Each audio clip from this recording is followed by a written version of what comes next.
Hey guys, എൻ്റെ പുതിയ വിളിക്ക് എല്ലാവർക്കും സ്വാഗതം. അപ്പോൾ ഇന്ന് പുതിയൊരു ഗെയിമാണ് ഞാൻ കളിക്കാൻ പോകുന്നത്. ആ ഗെയിമിൻ്റെ പേരാണ് ബസ് സിമുലേറ്റർ. പലരും വിചാരിക്കും ഇന്തോനേഷ്യയാണ്, പക്ഷെ ഞാൻ കളിക്കാൻ പോകുന്നത് ഇന്ത്യ.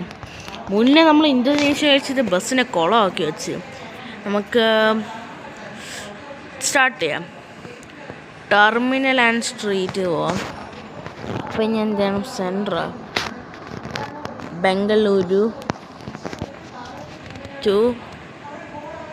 ബംഗളൂരു ടു കൊച്ചി, സെൻട്ര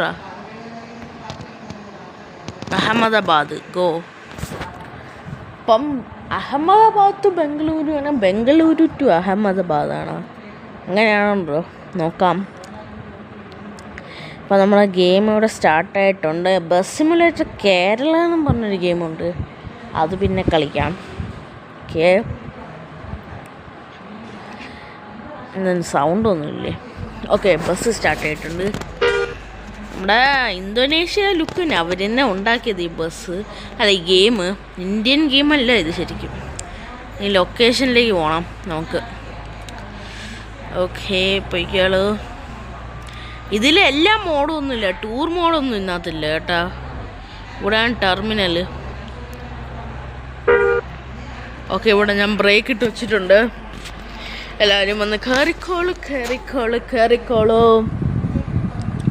എല്ലാവരും വന്ന് കയറിക്കൊണ്ടിരിക്കുക ഗൈസ്.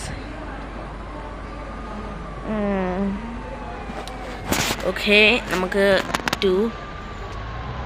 എനിക്ക് ഇൻറ്റീരിയർ ഇട്ട് വണ്ടി ഓടിക്കാൻ ഇഷ്ടം. ചില ഗെയിമൊക്കെ ചിലതൊക്കെ ഇൻറ്റീരിയർ ഇടാതെ ഓടിക്കാൻ ഇഷ്ടം. അപ്പോൾ ഈ ഗെയിമിൻ്റെ പേരെന്ന് പറഞ്ഞാൽ ബസ് സിമുലേറ്റർ ഇന്ത്യ തന്നെയാണ്. ഇത് ബസ് സിമുലേറ്റർ ഇന്തോനേഷ്യക്കാരാണ് ഉണ്ടാക്കിയ ഗെയിമാണ്. എന്നുവെച്ചാൽ അതേ ഇത് തന്നെ മാലിയോടെ ആൾക്കാരാണ് ഉണ്ടാക്കിയത് ഈ ഗെയിം. ഡിഫറൻസ് ഒന്നുമില്ല, ഇന്തോനേഷ്യയുടെ ഔട്ട്ലുക്ക് തന്നെ, പക്ഷേ ചില നമ്മുടെ മോഡിലൊക്കെ ഡിഫറൻസ് ഉണ്ട്. ഇങ്ങോട്ടല്ലേ? ഇതിപ്പം ബംഗളൂരു ടു ഹൈദരാബാദ്, അതാ ഹൈദരാബാദ് ടു ബംഗളൂരു ആണ്, എങ്ങനെയാണോ എന്തോ എനിക്കറിയത്തില്ല. നമുക്ക് പോയി നോക്കാം. തനി നാടൻ ഇന്ത്യൻ തനി നാടൻ ഗൈസ്. ഇനി ഇങ്ങോട്ടാ ഇനി സ്ട്രെയിറ്റ് പോയിട്ട് തിരിയണം റൈറ്റിലോട്ട്.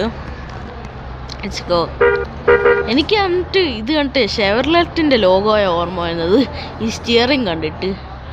ഈ വണ്ടിയിൽ അറ്റാച്ച് ചെയ്ത സ്റ്റിയറിങ്. ഇങ്ങോട്ടാണ് പോകേണ്ടത്. നമ്മൾ last time free mode bus simulator